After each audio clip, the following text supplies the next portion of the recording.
Hello friends, KitaDollx here, and welcome back. Farming is a big part of Stardew Valley. After all, you're the only one in town making any food, and the villagers can only survive on Joja Cola for so long, right? Still, I always gravitate towards certain crops, even though there are so many to choose from. Have I been growing the right ones, or have I been missing out this whole time? I asked my team of scientists for a little help with the numbers to see if we can find out how they all stack up. Based on that, I'll give each one my ranking on the Stardew Valley crop tier list. If you find this interesting, please like and subscribe for more videos like this in the future, and let me know if there are any other topics that you'd like to see as well. Now with that being said, let's get into it. So before we jump in, I just want to give a quick overview of the ranking criteria. Profit is a big deal. We'll be accounting for seed costs, revenue from the crop on its own, and how much processing affects the profits. Farming experience will be important too. Ideally, good crops are going to level up our farming skill.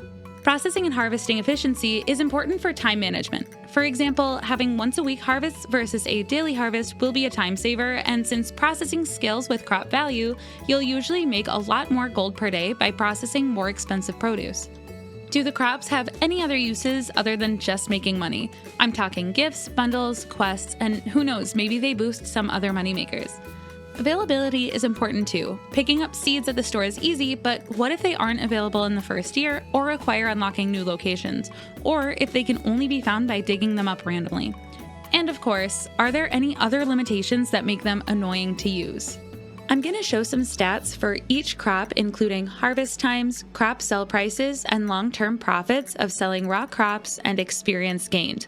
Of course, processed product profits are very important too, but all the different methods and effects of fertilizers make it difficult to present all of the possibilities. But don't worry, all of those things did go into the rankings too. Alright, now let's get into the list. There is a lot to cover, so I'll try to go quick, especially on the lower ranking crops. We'll go by season to start and then add some of the special ones after that.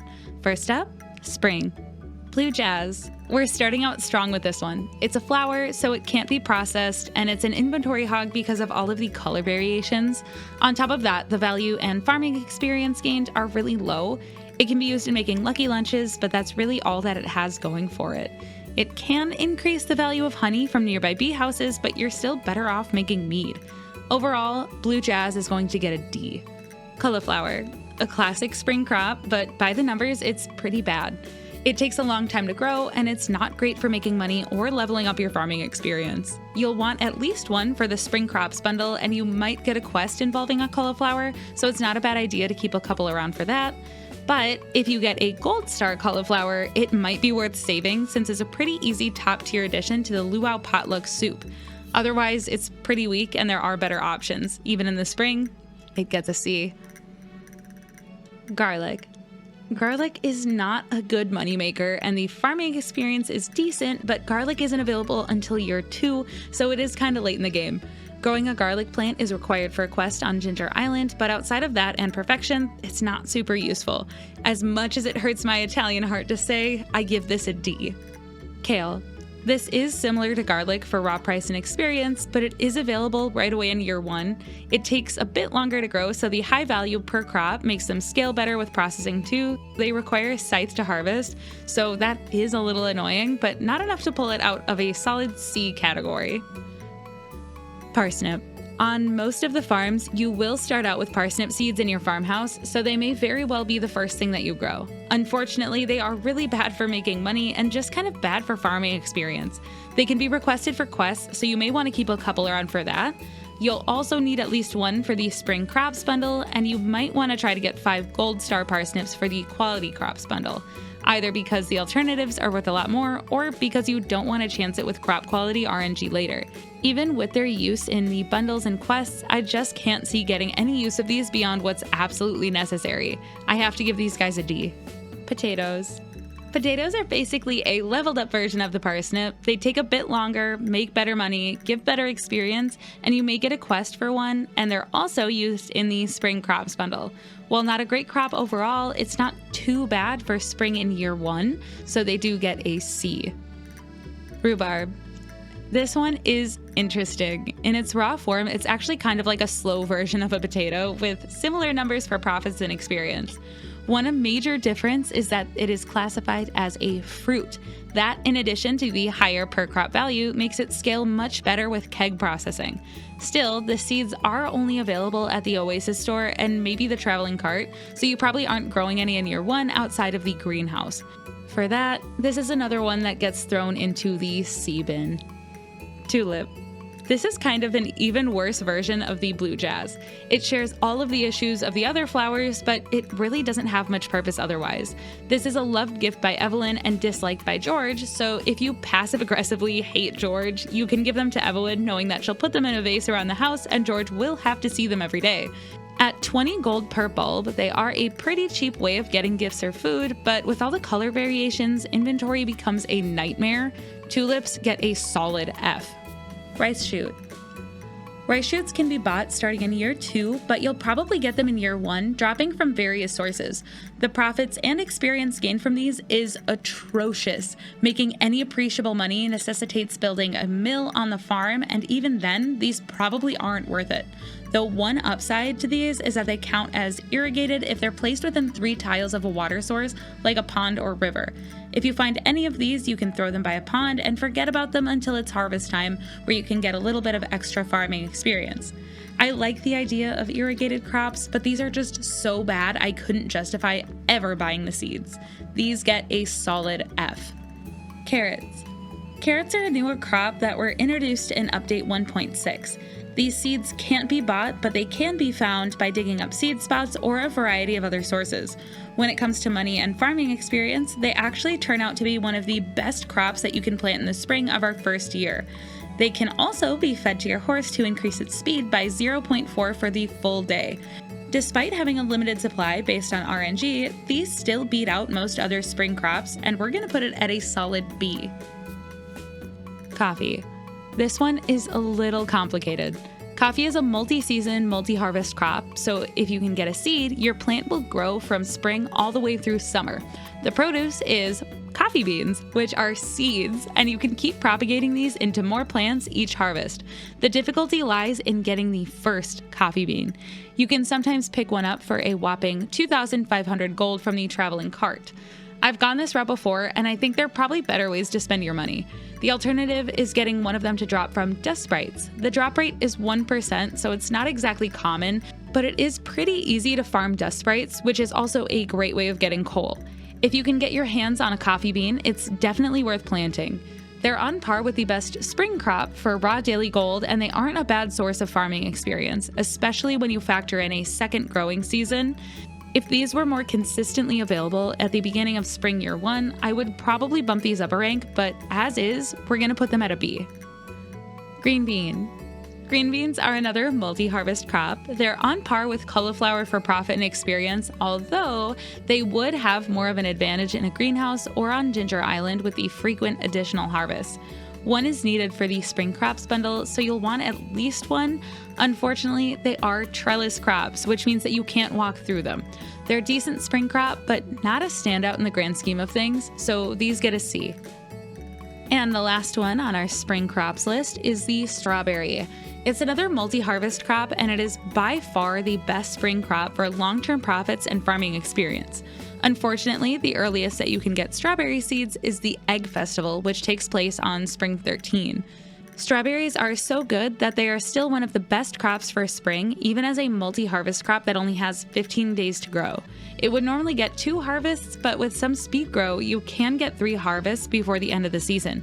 These really start to shine if you can grow them for full seasons or even more with multi-season growing in the greenhouse. The limited availability of the seeds is a real problem though. If you don't save seeds or fruits to go in the seed maker, then you are doomed to repeat the partial season growth of year 1. If you do save seeds, that means you're sitting on cash for 3 seasons that could have been put to work in other ways. Despite the seed issues, it is one of the best crops there is, and if you can work around that, it definitely earned its place as an A. That is it for the spring crops, so let's move on to summer. Melon. We're starting off with pretty good profits and decent farming experience. As a higher value fruit, the melon scales really well with keg processing.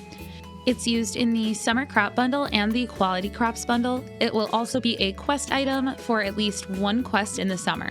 You'll almost definitely want to grow a decent amount of melons in your first year. For that, we'll give it a B. Poppy. Our first summer flower, the poppy is anything but impressive in terms of raw value versus its seed price. It beats out a lot of spring crops, but it can't be processed, so you probably won't be growing these just to sell. The farming experience is actually pretty good, so nothing to complain about there. The real value of these actually comes from planting them next to bee houses. A mature poppy flower within range of a bee house will boost the value of the honey to 380 gold without professions. This means that the honey is more valuable than the mead that it would make in a keg. Honey can be a big moneymaker, and taking processing out of the equation can really simplify things, or at least leave your kegs open for other processing. On its own, the poppy is nothing special, but the value that it adds to the honey can really have an impact. For me, this bumps it up to a B. Radish. Radishes would be a competitive crop in the spring, but in summer, there are just better options. It's relatively low value, so it doesn't scale very well with processing. It can be a random help wanted request, but other than that, there's really nothing to write home about. This gets a solid C. Red cabbage. The red cabbage has good money-making potential and good farming experience. It's required for a community center bundle as well. Unfortunately, it's not available for purchase until year 2. The high crop value scales well with processing, and it's definitely worthwhile when you can get the seeds. Until year 2, you may just want to keep your eye out at the traveling cart. This gets a solid B. Starfruit. Once you unlock the desert, you can buy starfruit seeds there for 400 gold. It's pretty steep, but it is for good reason. The starfruit has the second best short-term return on investment of all crops, even after that hefty seed price. It is the highest value fruit that can be processed, which means it has the best scaling when turned into wine in a keg. It also earns really good farming experience. Being locked behind the desert means that not everyone will be growing these in their first summer. Still, they are one of the best crops there is as a single harvest crop. It scales really well long-term in the greenhouse with speed grow, assuming that you're making it into wine. This one slides pretty easily into the S tier for me. Summer Spangle. This is another flower that doesn't have much going for it. It's not as good as the poppy for honey, and it's not good for much else other than gifts. This is going straight into the F tier. Sunflower. Yet another flower. This one is a bit of a special case. The seeds are expensive, the flower isn't super valuable, and the sunflower honey is not the best either. It does have a couple things going for it though. On harvest, it drops seeds, which on average are enough to replant all that you've harvested. This makes them decently profitable since you only have to buy seeds once. They are also a multi-season crop, so you can keep going through them till the end of fall. One particular use for these is to bridge the gap with your bee houses. By planting these at the right time, you can make sunflower honey after your other summer flowers die and before your fall flowers can mature. It's not exactly a staple crop, but I think these are good enough to earn a C. Wheat. As a crop, wheat is pretty bad for both value and experience. It can be processed into beer, which makes decent money, but there are better options. Did I mention that you need a scythe to harvest it? Ugh. It's another multi-season crop, so I'd say that one of the best uses is for preserving fertilizer between seasons. I cannot give this any higher than a D. Blueberry.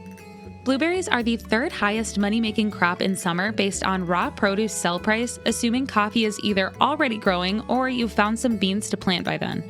It takes 13 days to grow until the first harvest, which, even with the 4-day regrowth time, really limits how many harvests you'll get in a season. This means that a single season farming experience is going to be pretty low too. Standard speed grow will get an extra harvest if planted on the first day of the season, and it may be worth it given that each harvest will net you at least 3 berries. The 2 additional berries will always be normal quality, and their base price is only 50 gold, so a higher throughput processing method like a dehydrator may be the best choice. When planted in a greenhouse, you can mitigate the long initial growth time, and blueberries will have one of the highest outputs of raw crop value in terms of gold per day per plant, only trailing 3 others that we'll talk about in a bit. You'll probably want at least 1 blueberry for a community center donation, but otherwise, there may be better options to plant in your first summer.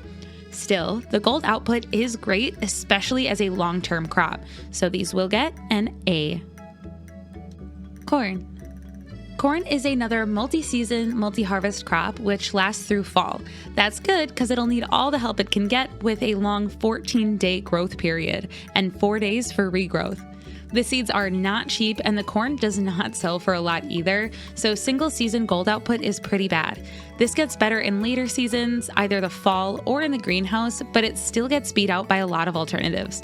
It's used in the fall crop bundle and the quality crop bundle, so it makes sense to plant enough to get at least 5 gold star corn harvests.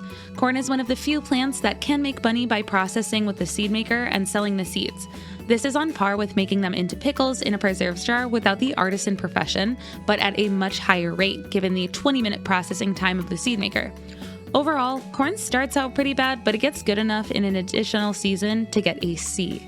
Hops. Of all of the crops in the game, I think that hops are the closest to what I would call broken. Hops take 11 days until the first harvest, but after that they regrow every day. The base price of hops is only 25 gold, but even with that, selling the raw crops is still pretty good. On top of that, they have the highest farming experience in the game for both single season and multi-season growth. That alone is good enough reason to give these a high ranking, but we haven't gotten to the best part yet. Even processing in a preserves jar, these do really well for gold per plant, but processing them in a keg has a crazy value multiplier, turning the 25 gold hop into a 300 gold pale ale. Just think of how high your friendship will get with Pam. In all seriousness, this is the highest output for any crop on a per plant basis through kegs, and the turnaround time is only about a day and a half to get the final product. It's your money, use it when you need it. This means that even with a harvest every day, you should only need 1.5 kegs per plant on average. The biggest downside is probably one of the biggest upsides. Harvesting daily and keeping up with cycling through processing equipment can become tedious, but honestly, it is so worth it, especially early in the game. I don't blame you if you switch to something lower maintenance later, but it is really hard to beat hops. Wait a second, these are a trellis crop. Oh, this ruins everything. These are useless. I give them an F. Just kidding. You may have to use just a tiny bit of foresight when it comes to setting these up, but they do get a very solid S rating from me. Hot pepper. The multi-harvest hot pepper plant is pretty good for gold output and farming experience. It will be used on the summer crops bundle and at least one quest, so you'll want a few on hand in your first summer. It's good, but not great. There are better options out there if you're just looking at the numbers, so this does get a B. Tomato. Much like the hot pepper, tomatoes are multi-harvest crops that are decent for golden experience. They're also used in the summer crops bundle and can be a quest request, so just like the hot pepper, these get a B. Summer squash. By the numbers, the summer squash is another crop that is very similar to the hot pepper. The crop was added in update 1.6, so by default there are no quests or bundles unless you do the remixed bundles. The seeds for these can't be bought at the store, but they are available through various methods. Despite being less consistent, you'll probably stumble across at least a few seeds, and they fit right next to the hot peppers and tomatoes in the B tier. Alright, we've made it through summer, so let's take a look at the fall crops. Amaranth. This is another crop with really similar numbers to the tomato. It is a quest item in fall, so it is good to get at least one growing. It requires a scythe to harvest, so that's not ideal, but this still makes the cut for the B tier. Artichoke. The artichoke is very similar to amaranth, nothing too exciting beyond the possibility to be a quest item starting in year 2. It's another B. Beet. Can you believe it? It's another middle-of-the-road crop, just like the previous 5. This seed is only available at the oasis in the desert, though. It will be used in the Mysterious Key quest, so you probably want to grow it eventually. The seed is pretty cheap for how much experience and money you get, so if you're just trying to churn through crops, it's a pretty low investment. It's another B. Bok choy. Bok choy has mid to low profits, but high farming experience and a relatively quick harvest time of 4 days. It's good for leveling up, especially if you need to fill in at the end of a season when many other crops won't finish growing in time. That extra utility does make up for the lower value, so this one gets, wait for it, a B. Fairy rose. Okay, It's another flower, so don't expect anything special when it comes to making money. The seeds are expensive, take up a lot of inventory space, and they're slow to grow, taking 12 days to mature. The real benefit of these, like the poppy, comes from the boost that it gives to nearby honey. Fairy rose honey is the most expensive honey in the game, selling for 680 gold without professions. If you have any bee houses, this is probably worth your while for a single season, but it does scale really well after you've unlocked Ginger Island and can have a year-round fairy rose honey production. As of update 1.6, flowers in pots can affect bee houses, so that does help a bit with versatility in your setup. Fairy roses on your farm will now also increase the chance of triggering a crop fairy event. Not everybody is getting into honey that hard, but the potential is there. For that, it gets an A. Pumpkin. The pumpkin is another staple crop that will be used in the fall crops bundle and can be used in the quality crops bundle. You'll want at least one for a quest item as well, but it is slow growing. The value per crop is high, which means it scales really well with processing and quality increases. The game considers the pumpkin a vegetable, so it won't do as well in a keg as a fruit. It's not quite on the level of other A-tier crops, but I'd say it's probably on the high end of a B. Sweet gemberry. The sweet gemberry is the most valuable raw crop produce in the game. It's also reflected in its seed cost. The rare seed is available from the traveling cart, typically for 1,000 gold each. They take 24 days to grow, but the fruit will have a base price of 3,000 gold. Unfortunately, these can't be processed, and the tiller profession doesn't increase the value either. In addition, rare seeds, like their name implies, are rare. You probably won't ever have too many of these unless you use the seed maker, which isn't really efficient. The fact that they take so long to grow also diminishes the value a little bit. For example, there's a lot that you could do with 1,000 gold and 24 days. Even buying 10 pumpkin seeds for that same 1,000 gold would yield more gold on average 11 days sooner, while also providing a lot more farming experience. The real benefit of the sweet gemberry is mainly the efficiency of only having to till, water, and harvest one tile. The sweet gemberry can also be given to Old Master Cannoli in the secret woods to get a star drop. This is probably the real best reason to grow at least one. It's not a bad crop, but it is hard to justify unless you're just really short on space or time. I cannot give this any higher than a B. Yam. It's a more expensive potato that gives you less farming experience. It's in the fall crops bundle, but you can technically get these as drops from Dougie's in the mine as well, so you can actually probably skip growing them altogether. Like their potato cousin, they get a C. Cranberry. Cranberries are a multi-season crop similar to the blueberries and strawberries. You get 2 cranberries per harvest. Like other crops with multiple fruits, the second cranberry will be normal quality. Cranberry seeds are expensive, but the produce makes up for it. They come in just a bit lower than the blueberries for raw crop value, but they do so much better for farming experience. These are one of the few crops that can make a profit processing in a seed maker as well, though it won't be as good as other artisan goods. By the numbers, they are one of the best fall crops and one of the best overall crops as well. They firmly take another slot on the A tier. Broccoli. Another new crop added with update 1.6, broccoli is on par with summer squash, with just a bit higher potential for profits and farming experience in the long run. It's another multi-harvest crop with seeds that can't be bought from normal stores and will require you to find them from various sources. Otherwise, not too exciting, these will also go into the B tier. Eggplant. This is another crop like the tomato. It's a mid-level, multi-harvest crop.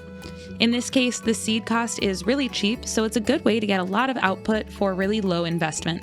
You'll want it for the fall crops bundle, and it can also be a quest item. This one goes into the B tier once again. Grape. Grapes are really good for a few reasons.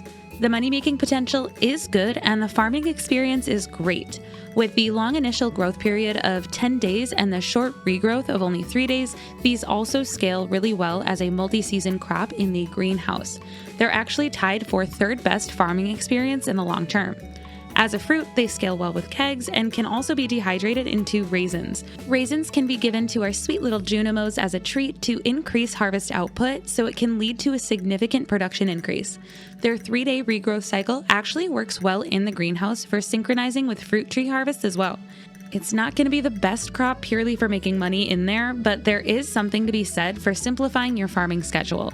Their only downside is that they are another trellis crop, so you can't plant them as densely as other crops unless you've got Junimos taking care of all of your harvesting. Overall, it is pretty good all around and deserves to be right up there with the other multi-harvest berries in Tier A. Are you asleep yet? Well, I hope not, because we're getting into the home stretch. Unless you're using this video to fall asleep to, then dream on. Kicking off and finishing out winter crops, we have the powder melon. There is only one crop that grows in the winter, not counting the foraging varieties. Unfortunately, it's not very good. On the bright side, it's better than nothing, which is what we had before update 1.6. Like the other crops added in 1.6, you'll have to find these seeds somewhere other than buying them at the store, so you may not be able to plant a ton of these in your first year, but if you don't have the greenhouse by winter, you'll probably be thankful for whatever you can find. I would probably give these a D if they were a summer or fall crop, but given the alternatives, the chance to do some winter farming is enough to boost these up to a C. It is time for these special fruits that don't fit into a particular season. Ancient fruit. Ancient fruit comes from ancient seeds. You'll get your first one after donating an ancient seed to the museum. After that, you can craft them from any ancient seed artifacts that you find. They take 28 days to grow to maturity and then regrow every 7 days. The good news is they grow in spring, summer, and fall. They have the second most valuable processable fruit after star fruit, but the average output will be even higher once established, unless you're using speed grow on your star fruit. Growing your ancient fruit farm will probably take a lot more seed making initially, but once they are set up in the greenhouse or Ginger Island, you'll have a permanent, low-maintenance source of some of the best money-making fruit in the game.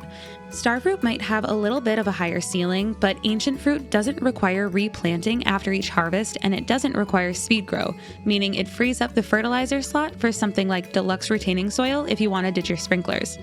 Anyway, you get the idea. The biggest downside is the initial availability. It's not uncommon to get at least one ancient fruit producing in fall or summer of your first year. You also can't plant these in garden pots, so no makeshift shed greenhouse filled with these. It's all upsides from there though, so we're going to put these solidly in the S tier. Cactus. The cactus is a lot like grapes with some key differences. The fruit value is just slightly lower and the farming experience earned is the same long term. They have the same 3-day regrowth cycle, and the cactus even has the advantage of not having a trellis. Unfortunately, you won't have seeds until you reach the desert, and even then, you can't really plant them on your farm anyway. The only places that they grow are indoors in a garden pot, in the greenhouse, or on Ginger Island. In the late game, I think you could argue that these are on par with grapes and could go well in the A tier, but since they're not really usable until you likely have better options anyway, these are getting bumped down to the B tier. Pineapple. This is kind of like ancient fruit light, and you'll find seeds once you have access to Ginger Island. It can only be grown on the farm in summer, but by the time you get these, you'll have access to Ginger Island anyway. They too produce fruit every 7 days when mature and are really good for making gold and getting farming experience. Like ancient fruit, they are low maintenance once you get them going. By the numbers, these are probably bordering on S tier, and if you had access to them earlier, I'd probably give it to them. Unfortunately, by the time you get these, it's pretty late in game, and you're better off with ancient fruit or star fruit in most situations. They still do make a good substitute for ancient fruit if you haven't made enough seeds yet, and they are a decent alternative if you want to set up a makeshift greenhouse using garden pots and deluxe retaining soil. I will give them an A. Taro tuber. The taro tuber is another Ginger Island crop. It's not bad, but by the time you get it, you have access to pretty much all of the other crops, and it just doesn't stack up. The only thing that it really has going for it is that, like rice shoots, it can be irrigated by growing near water. It does make it a bit more worthwhile since you can just till some space near water and forget about it until it's ready to harvest. If you have space, it doesn't really hurt to plant these, but otherwise, I won't really bother with them unless they're needed for a quest. We're going to give these a C. All right, that turned into quite the list. I know a lot of this is subjective, and it really depends a lot on how you're playing the game. So let me know, is there anything that I missed about any of the crops that you think should change their position? Are there any crops that you like to grow regardless of how they rank? Let me know in the comments what your favorite are and if you agree or disagree with any of the rankings. If you made it to the end, thank you so much for watching, and if you fell asleep watching it, sweet dreams. If you enjoyed this video or learned anything new, please give it a like and subscribe, or come say hello to me on Twitch. Until next time, goodbye.